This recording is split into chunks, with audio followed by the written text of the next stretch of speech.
est l'heure de vous informer, mesdames et messieurs, bienvenue dans cette édition du journal sur GEDIC Télévision. Voici les sommaires. Le nouveau speaker de l'Assemblée nationale, Vital Kamerhe, a échangé ce jeudi 30 mai avec les directeurs et chefs des divisions de l'administration de la Chambre basse du Parlement. Vital Kamerhe s'élance dans l'amélioration socio-professionnelle du personnel administratif de la Chambre basse du Parlement. Le mandataire public des entreprises de l'État ont échangé avec l'inspecteur général de finances, M. Gilles Alinguete, sur la fin de mission d'encadrement de l'IGF dans les entreprises de l'État. Le numéro 1 de l'IGF a motivé cette décision par l'impératif d'accompagnement et de régie financière.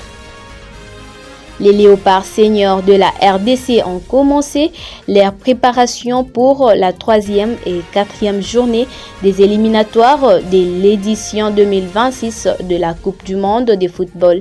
Les séances d'entraînement ont débuté ce jeudi 30 mai à Rabat au Maroc. Le sélectionneur de l'équipe nationale du pays, Sébastien Desabre, travaille avec ses joueurs en vue de rencontres cruciales contre le Sénégal. Nous sommes à l'Office national des logements où s'est déroulée la cérémonie de la remise et reprise entre les directeurs généraux sortants qui n'a pas bien travaillé selon les agents et cadres de cette entreprise. Désir, ce que ça dit là qui m'voque bien. Mbelo bimina humiliation yute. Monsieur, chef. Bimana mutuka. Garde, zo volant. Chef, Obosani, ngane bokumbate. Bimisanga yawa. Bonjour DG. Bonjour. S'il vous plaît DG, fructueux mandat. Merci. Plein de succès. Merci. Pesanga qualité DG. Soki na yebisio makamna mona na entreprise oyo. Batu mususu ata mboto balo pesa babote. C'est pas pour rien que je suis là. Naebi Nyoso. Tosali la mboka. Merci DG. Bonjour monsieur le directeur général. Bonjour mon directeur de construction. Naye ko présenter bino Mel Soso na leo. Pardon? Mel Soso. Aza fournisseur na biso monene ya sima. Alors alingaka présenter bino ba civilité na ye. Ok. Je vous écoute maman. Papa, ngai na lobaka pamba te, na bakala masolo. $100 000. $100 000. Oui, oui. Pour la civilité. Ouais. Maman, sikoyo, tango misi $100 000 bon. On peut récupérer en négni. Non, c'est là où moi j'entre en action. Par des petites surfacturations. Surfacturation. Un sac de ciment de $10, je peux mettre un petit 25 ou $30. Papa, un mois j'ai belé à récupérer plus que ça. Et c'est nous qui payons. Non, rassurez-vous, c'est l'État qui paye. Maman Chocho. Oui. Jusqu'à quand Bokonyoko la Congo? Jusqu'à quand? Messieurs, quant à toi, j'ordonne ta révocation dans l'immédiat. Nzambe. Ah, papa nalota kiloko ekomila ngai te. Ah, ndeni ko. Ajo avela bokende. Bokende. Monsieur le DG, ça c'est votre frais d'installation. Na biso ba Congo ba benga kango côté le finda. Premier soin. Et puis DG, vous avez la chance dans la maquette anda ko nga tongela yeso ko pese ba marché. Ako tongelo fele. Oh wana suko zo mona chamba bana basi ma yezo bi ma voix. Messieurs, le chef d'entreprise de construction de logement. C'est avec ce genre de pratique que vous allez développer le Congo? Monsieur le directeur financier, ce pays n'a plus besoin des vautours comme vous. Tu es viré. Ah, chef. Nga mutu na yeli okopa bien boye. Soki eza muki azana mbongo na ye abakisa.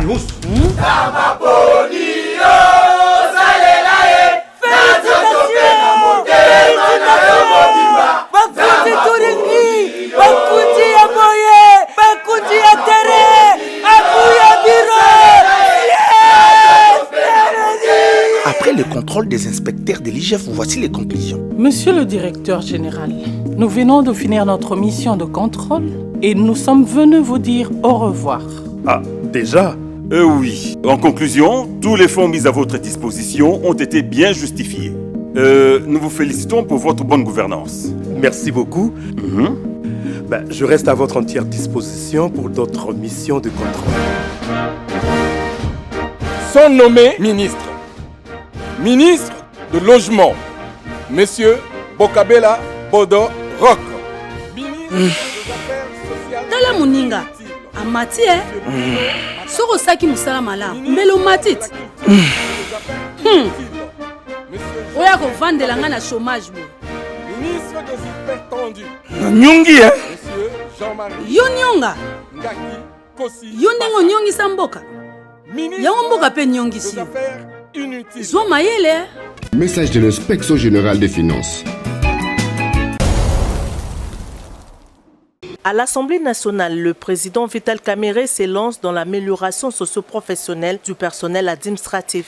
Le nouveau speaker de l'Assemblée nationale a échangé ce jeudi 30 mai 2024 avec les directeurs et chefs des divisions de l'administration de la Chambre basse du Parlement qui lui ont réservé un accueil chaleureux pour son retour dans la maison 15 ans après.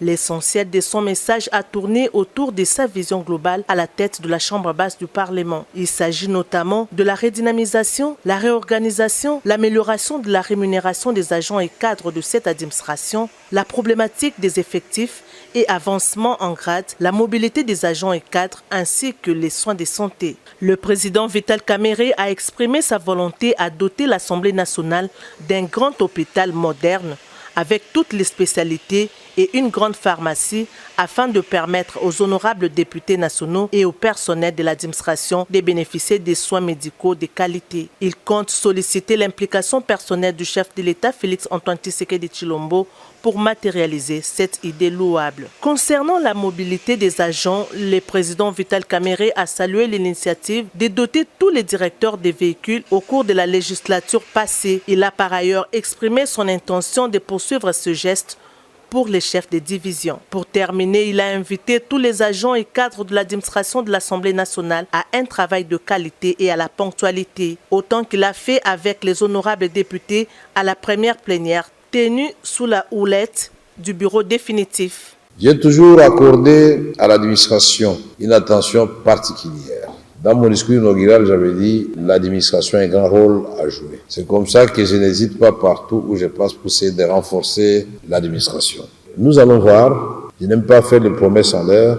La prochaine réunion, je répondrai parce que je voudrais que les chefs de division aussi soient véhiculés. Pour les autres catégories, j'ai vu des bus neufs. Je suis en train de me poser la question où trouver le moyen où nous obtenons de l'État un acompte et puis financer carrément un grand hôpital et en même temps à côté ajouter quelques bureaux de l'administration. Quelques directions peuvent être délocalisées pour que les gens travaillent dans de bonnes conditions. Ceci pour redorer l'image de l'Assemblée nationale, mais aussi l'image de notre pays. Quand on voit un grand hôpital où il y a tous les services, mais qui est à l'Assemblée nationale, je crois que ça va faire non seulement la fierté de l'Assemblée nationale, mais de notre pays. Prenant la parole au nom des agents, le secrétaire général de l'Assemblée nationale, Jean Ngouvoulou, a remercié le président Vital Kamerhe pour la promptitude avec laquelle il a convoqué cette réunion et pour la lueur d'espoir qu'il apporte au personnel de la Chambre basse. Cela témoigne, à ne point douter, de l'attention que votre autorité porte à notre administration.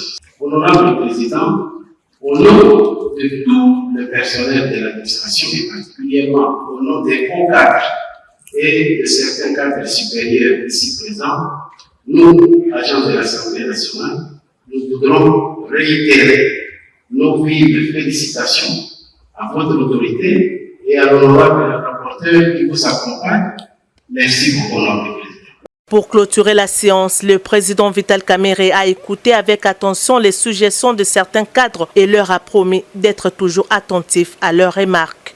Il faut rappeler qu'une semaine seulement après son entrée en fonction, le président de l'Assemblée nationale a accéléré les rythmes de travail. Vital Kamerhe a multiplié des échanges avec plusieurs personnalités, dont les membres du gouvernement et les mandataires publics. L'intersyndical des agents de l'administration sollicite l'implication du président Vital Kamerhe pour remettre de l'ordre dans leur travail. Après avoir échangé avec les directeurs et chefs des divisions autour de l'amélioration de leurs conditions socio-professionnelles, le président de l'Assemblée nationale, le professeur Vital Kamerhe, a prêté ses oreilles à la délégation intersyndicale de l'administration de la Chambre basse du Parlement. Conduite par Madame Mbalayi Mukamba Viki, cette délégation est venue premièrement présenter ses civilités à l'honorable Vital Kamerhe et lui brosser l'état des lieux de l'administration de l'Assemblée nationale. Sous l'oreille attentive du speaker de la Chambre basse, la présidente de la délégation intersyndicale, Viki Mbalayi Mukamba, a soulevé deux problèmes majeurs qui gangrènent le bon fonctionnement de l'administration. Il s'agit premièrement des recrutements irréguliers qui sont venus gonfler l'effectif sans tenir compte du cadre organique et de la procédure de recrutement établie par l'administration publique, chose qui occasionne des irrégularités dans l'acquisition des grades et le cumul des fonctions. Le deuxième problème posé au speaker de la Chambre basse concerne la disparité établie dans la rémunération des agents suite au recrutement irrégulier opéré et à l'absence d'une mise en place depuis des lustres. À cette disparité s'ajoute l'irrégularité dans les paiements de leurs salaires et primes, chose qui pénalise ceux qui ont des crédits à rembourser à leur banque. Ils ont sollicité l'implication du nouveau bureau pour remettre de l'ordre dans ces deux secteurs et ont félicité la vision du président Vital Kamerhe pour l'amélioration des conditions socio-professionnelles des agents et cadres de l'administration. Nous avons sollicité une audience auprès du président pour présenter des civilités parce qu'il vient d'être élu, le féliciter, lui faire savoir qu'il existe une délégation syndicale au sein de l'administration avec laquelle il peut échanger en cas de problème. Il est impérieux quand même que nous puissions brosser d'une manière succincte la situation de la maison avant qu'il ne rencontre les agents pour déjà anticiper avec certaines préoccupations. Vous savez, l'honorable Vital, c'est quelqu'un qui a de l'écoute. Il a été très attentif et il nous a promis de réagir très rapidement. Le président Vital Kamerhe a pris acte de toutes les revendications lui exposées. Il a remercié la délégation syndicale pour avoir éclairé sa lanterne avec ces informations importantes qui redressent les bons fonctionnements de l'administration, piliers sur lesquels repose le succès des travaux parlementaires. Il a instruit son cabinet de travailler en commun accord avec l'intersyndicale pour analyser ces revendications et dégager des propositions. Il faut noter que cette délégation était composée notamment de Makengoku Sawili du syndicat GS, de Dingue Nour Kachal Anissé de l'intersyndicat d'Inafet et de Ndongo Njunju André du syndicat CSC.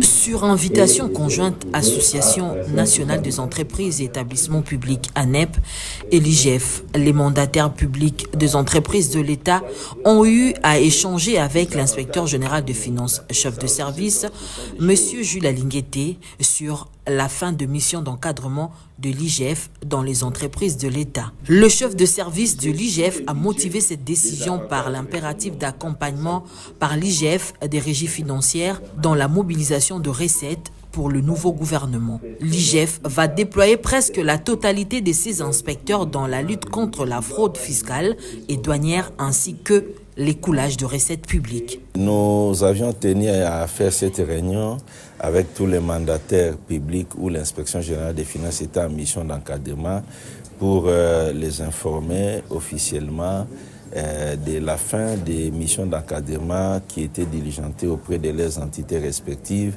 pour la simple raison que les inspecteurs des finances sont appelés à renforcer les dispositifs en rapport avec la mobilisation des recettes dans les régies financières de notre pays, afin d'accompagner efficacement les nouveaux gouvernements qui vient de sortir. Les mandataires publics présents dans la salle pensent que l'accompagnement de l'IGF était très salutaire, surtout que cela leur a permis de mieux connaître les éléments de langage d'une bonne gestion financière. La plupart estiment que l'IGF avait un rôle d'un parapluie. Sa mission d'encadrement des recettes ont vraiment aidé les pays à devenir ce que nous sommes en train de vivre aujourd'hui, comme l'inspecteur chef de service l'a dit. Ça a été vraiment un vrai parapluie, comme les autres l'ont dit. Et on espère qu'avec les recommandations, ça pourra toujours nous servir pour qu'on se justifie lorsqu'on a un petit peu de pression.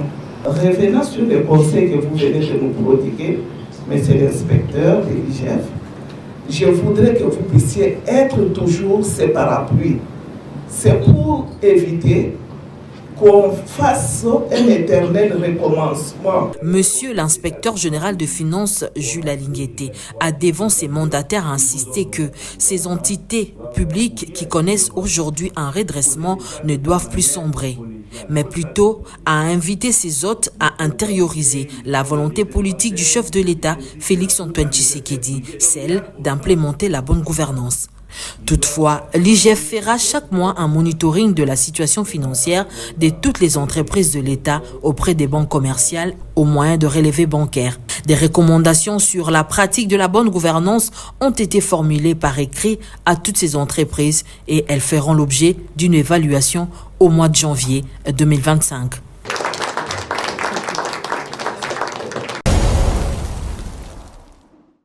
Mot de remerciement de l'association sans but lucratif Judith Souminoa Toulouka.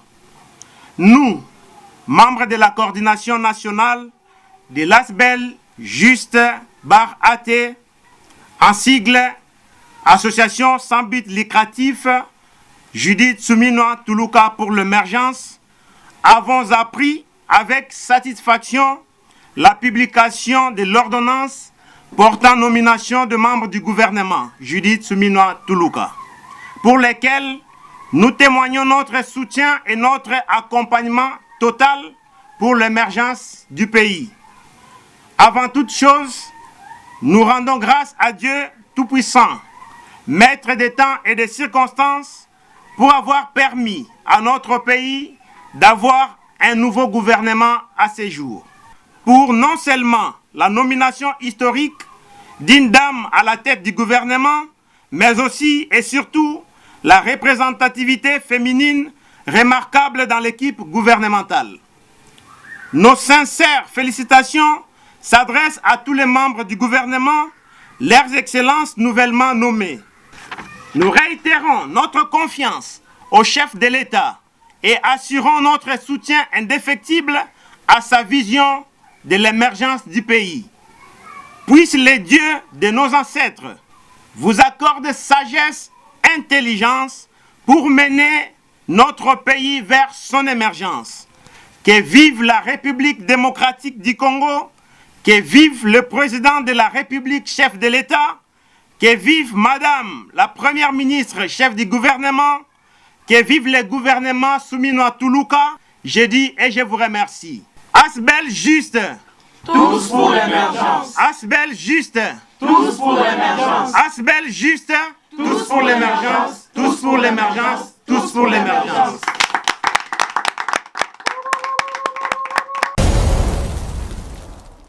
Ministère de l'Environnement et Développement durable, Fonds forestier national, Conseil d'administration. Communiqué de presse du Conseil d'administration du Fonds forestier national.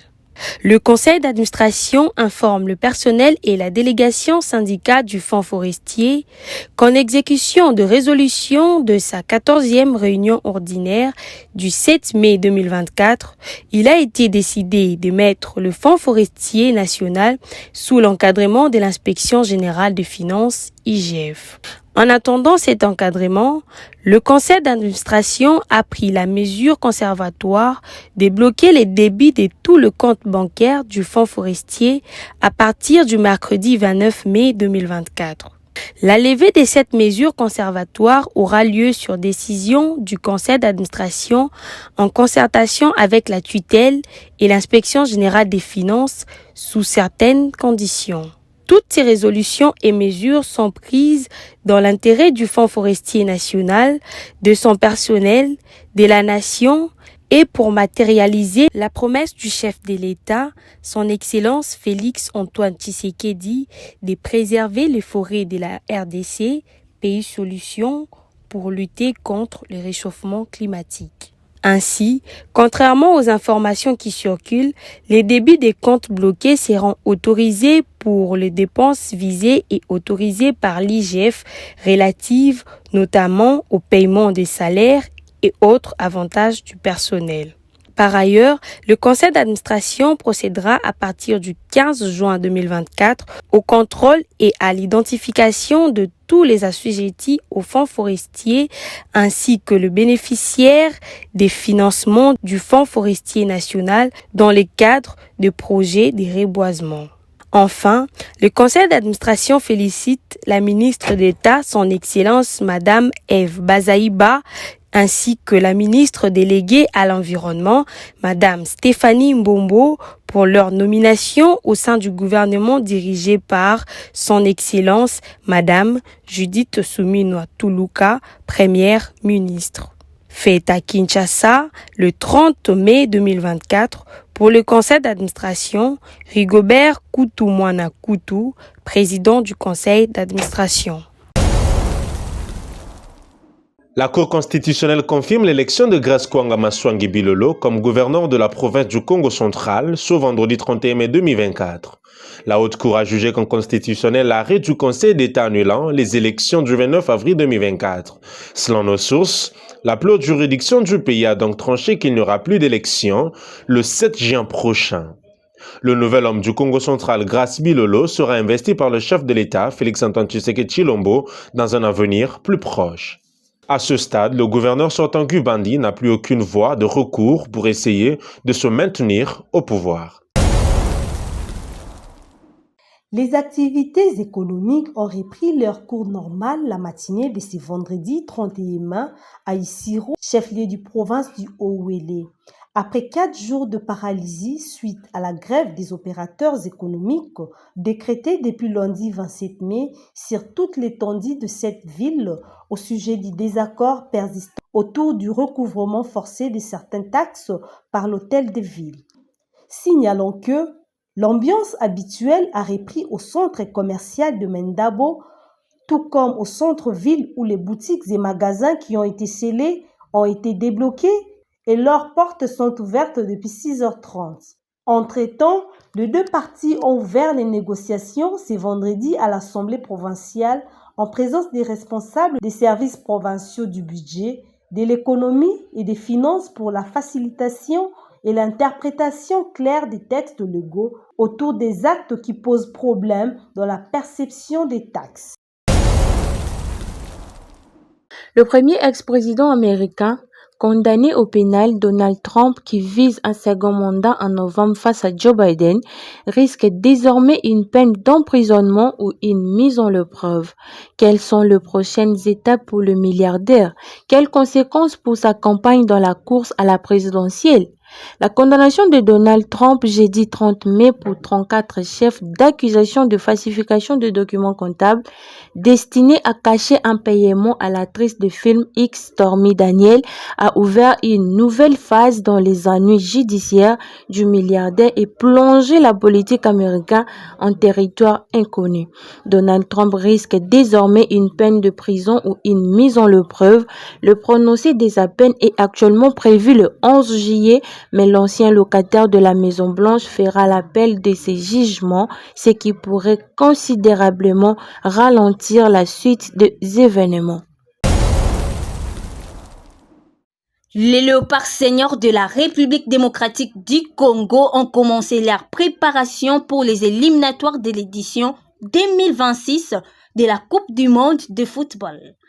Les séances d'entraînement ont débuté jeudi 30 mai à Rabat, au Maroc. Le sélectionneur de l'équipe nationale de la RDC, Sébastien Desabre, travaille avec ses joueurs en vue des rencontres cruciales contre le Sénégal à Dakar jeudi 6 juin à 16h juste, heure locale, puis 3 jours après, les Togo à 17h juste, heure locale. Ce vendredi 31 mai, les joueurs convoqués ont bénéficié de 10 séances d'entraînement programmées qui seront répétées les samedis, conformément au planning du stage déjà.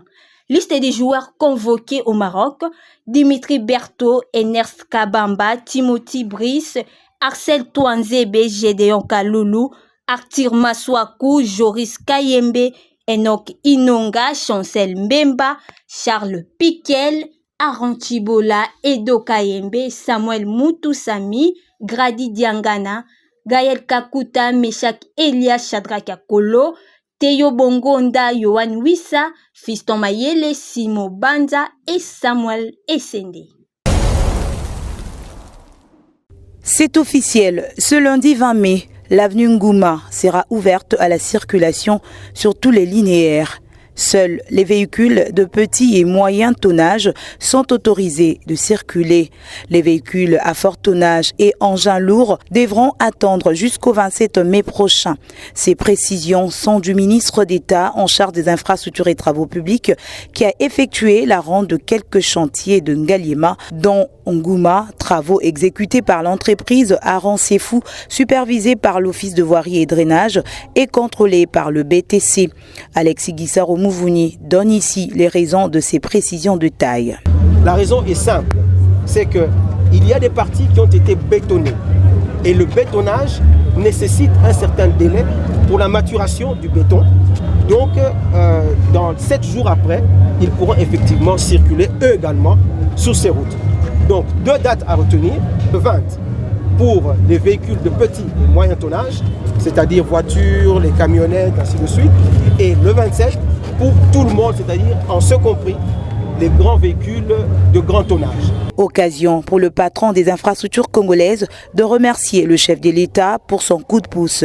Nous allons dire merci au chef de l'État, au président de la République, parce qu'il a pris lui-même à bras le corps ce problème, étant touché dans sa chair par rapport à la souffrance qui remontait à lui de la population. Il a voulu lui-même voir ce qui se passait sur le terrain. Et cela a donné, je veux dire, un nouvel élan aux travaux. Et c'est ainsi que 3 semaines après son passage, voilà, les travaux sont achevés. Le ministre d'État des ITP, qui lance un appel à la bonne gestion des eaux qui dérangent la chaussée, insiste sur la collaboration SNEL, Régie des eaux, fibre optique et les entreprises de construction. Le premier ennemi de la route, c'est l'eau. Et donc il faut une bonne gestion des eaux sur la route. Et il est quand même assez malheureux de constater qu'il y a beaucoup, effectivement, par-ci par-là, des tuyaux qui sont sectionnés et dont les eaux continuent à couler sous la chaussée. Et ça, c'est une chose qu'il faut absolument corriger, qu'il y ait une collaboration permanente entre les différents réseaux. Abraham Luakabwanga, riverain du coin, lance un ouf de soulagement en remerciant les autorités pour leur implication. À chaud, j'aimerais dire merci au chef de l'État. À cela, j'ajoute également l'implication de son Excellence le ministre des ITPA pour sa participation active, son suivi de la volonté du chef de l'État. Toutes les sociétés engagées, EAS, mais également l'Office, l'OVD, qui ont fourni un travail qui, je crois, répond aux attentes de la population. L'avenue Ngouma est l'une des grandes artères de la ville de Kinshasa. Son ouverture à la circulation permettra la fluidité et va donc soulager la population riveraine qui a souffert pendant la modernisation de cette voie. C'est la fin de cette édition du journal. Mesdames, Messieurs, merci de l'avoir suivi et bonne suite de programme sur la chaîne de l'éducation.